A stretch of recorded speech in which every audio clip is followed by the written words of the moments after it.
Good afternoon. I wanted to tell you about the last 2 days of work for me. I hadn't driven a dump truck for, 14 years before I moved here. I was driving a roll-off for the 14 years, kind of in between. But I've been driving a truck for 33 years. And actually, I think it's October is going to be 34 years driving a truck. Oh my God. And just for the record, I'm not driving a truck because I can't do anything else. I drive a truck actually because I love the machine. I love the machine. When I was 5 years old, I could name every truck on the highway as we would approach the truck from behind based on its fender, the shape of its fender. I asked when I was in the DMV getting my license at 16, I asked them how old did I have to be to drive a truck. They told me I had to be 18. At that time, it was just a chauffeur's license. Literally, you just checked a box and you're a truck driver. You didn't have to prove that you knew how to do it. You're a truck driver. Now, I grandfathered the CDL. So the CDL is, everybody that drives a truck now has to pass not only a written test, but a driving test to prove that they actually know how to work with the air brakes and whatever. So, know how to do a walk around, whatever. So I actually grandfathered because I had been driving long enough when they declared the CDL what it was. I only had to take the written test, and I remember I sat behind Eddie Ortiz in the DMV. He was there for the third time taking. Oh, that wasn't me. He was taking his test for the third time. So, gave off the impression it was tough to take this test. And I kept going, "Hey, Eddie." I'd read him the whole question. I'm like, this guy's taking this test for the third time, and there's no way this guy doesn't know these answers now, right? Because you pay for that test each time. So anyway, I kept saying, "Hey, Eddie," and I'd read him the question. I got yelled at 3 times. The lady warned me after the second time, if I have to tell you again, I'm, turning off your test or whatever. I think it was electronic. And she didn't. Like, I was able to ask him for the third time, and then I knew I was pushing my luck. But, anyway, so, I've been driving a truck since I'm 18, and I do it because I love it. I don't do it because I wasn't smart enough to do anything else. So I guess it's this stereotype about truck drivers. You become a truck driver because you can't do anything else with your life. Like, I don't have that issue. Like, if I wanted to, if I applied myself in other directions, I would have been fine doing other things in my life. I cannot sit in an office. I cannot sit behind a computer. I cannot sit at a desk.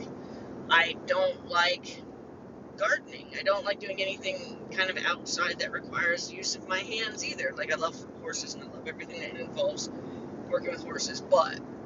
So anyway, for years I would kind of get in these little cliques as a dump truck driver, and I'd run with other dump truck drivers, and we'd be on the same asphalt job, same paving job, or same mill pave job, or even the same stone run. And I was paid percentage at one point. I was paid kind of as an owner-operator at one point, and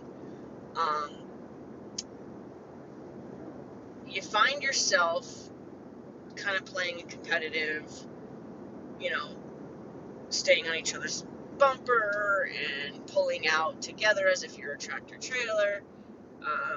Different things that we would do that made it just kind of like, the roads were the hallways to our office, to the building, like we owned the roads. And it was always fun. And then at one point, I worked for paving, like we did a lot of paving and stuff, and there were these 3 older gentlemen who were in their own little clique, and then there were like 4 of us or 5 of us that were in our own little clique, and we were like the young buckaroos, and these guys knew, like, they were owner-operators, so they knew, like, little secret ways to get places, and they could shave off, like, literally, one guy, Carl, he could shave off 30 seconds, and that made all the difference in the world, whether or not he was the one that got that last load at the end of the day. And when you're paid percentage, it's getting there to get the last load they're going to load out. You know, being that truck means you made more money than anybody today.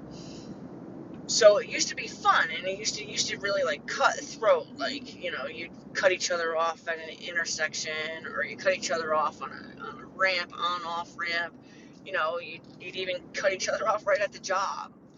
And it was kind of fun. Like, I think the young kids were competing with the older guys, and we had a lot of fun. I think we didn't really compete with each other because we were all together, but we definitely would run. So the point of this particular video is the last 2 days, one of the things that would happen for me, being a female, anytime that I started driving a truck someplace new, like where they didn't know me, like today's my first day, like when I moved to Delaware, or when I moved to New York, or when I moved to North Carolina, you know, like I was the new kid, everybody wanted to try me out, you know. And I remember, like, in New Jersey, they were pretty hard on me in New Jersey, like, really, like, seeing what I could do, and they'd take me, you know, through these narrow Jersey barrier things, and see if I can keep up with them at 65 miles an hour, and, you know, that kind of thing. And then it wouldn't take much time to earn the respect of anybody that tried to challenge me, because I was always up for the challenge. Now, most guys will tell you she's a good driver. They will never admit I'm a better driver than them, but they'll say, no, she's a good driver, like, you know, better than most of the guys I know, kind of thing, but not better than me, you know, that kind of thing. So last 2 days here, I don't normally run like that with other companies. I'm normally like running stone just to the concrete company that the foundation company that we haul stone for. Never really in competition with anybody, not trying to run anybody down the road. And I actually worked out of like the plant. It's kind of like a quarry, but they don't actually have quarries here. Stuff is brought in by train or brought in by barge. They don't actually have stone quarries here. It's all sand.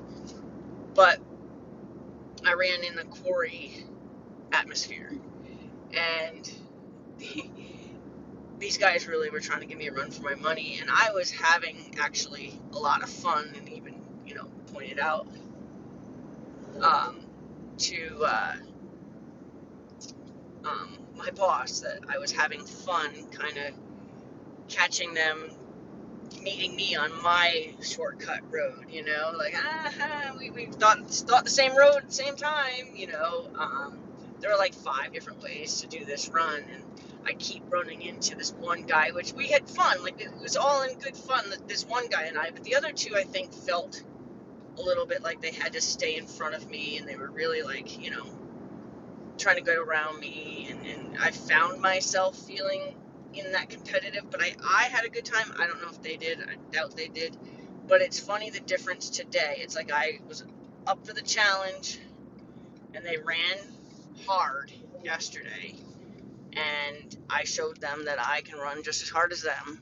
And today everybody's like nice and cool, you know, we're all just running our loads. Nobody's like out to get around the other truck. I wasn't trying to make a point anyway. I was having more fun with the main guy, because he's the reason I even have a job down here, because I ran into him. He brought stone to my property for when we had concrete done, and I actually like came out of my house and I waved him down, and you can imagine this guy's probably like, oh, what does this bitch want, you know, like the homeowner, you know. And I asked him if he knew anybody who was hiring, and he gave me somebody's number that was just so by chance, really, because I can think of, there isn't anyone else I could have asked that to that I've met so far who would have given me the information that I got to get this job.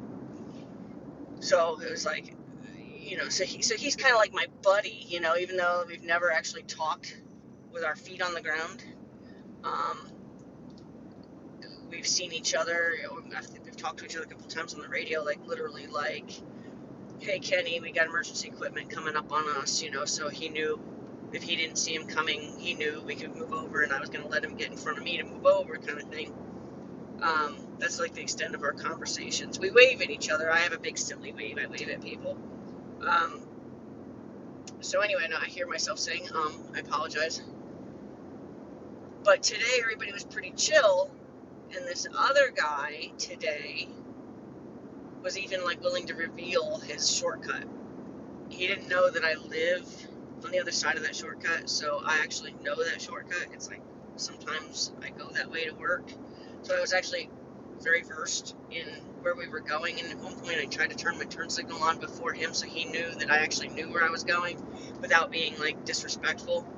I didn't tell him that I know, like dude was like offering me his shortcut. I wasn't gonna be like, yeah, I know, but it was cool that it went from us trying to find ways around to get in front of each other, so to speak, and then to turn around and be like, hey, I think you'd probably like this route. Let me show you a new way. Let me show you a different way. You probably like this way. And I just, like, all right, cool. Went with the guy, and I didn't let him know that I knew the way. But it was neat to see how we went from competitors to a camaraderie. And it was nice to realize, like, I must have, what's the word I'm looking for? I must have passed the test. I've always felt tested, and I'm sure there's plenty of guys, if you were to watch this, you would say, oh yeah, we tested her, we ran her, hard down these roads, or we tried to get around her, whatever. And then the worst part would be like if they ever heard, she's running circles around you guys. When they would hear stuff like that, boy, I would just raise, the hair on their necks and stuff. But it was nice to realize that I went from being tested to must pass the test, because even they're revealing their little secret shortcuts. So as much fun as it was the last 2 days, I wouldn't want to get back in that rat race on a regular basis. But I did have fun the last 2 days. It was kind of like, oh, cool. Woke me up a little bit, because around here, it's not like New York or like New Jersey or North Carolina. It's very flat and very straight. So it was almost like the competitive edge kind of kept me a little more awake. And because I'm like, turn left on such and such road, follow this road for 11 miles.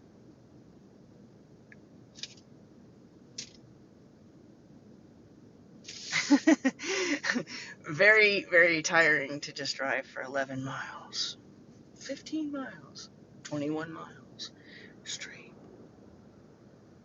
So, anyway, I just wanted to point out that I had a lot of fun today and yesterday, and I feel like I was accepted amongst the guys and passed whatever tests they tried to run me through yesterday.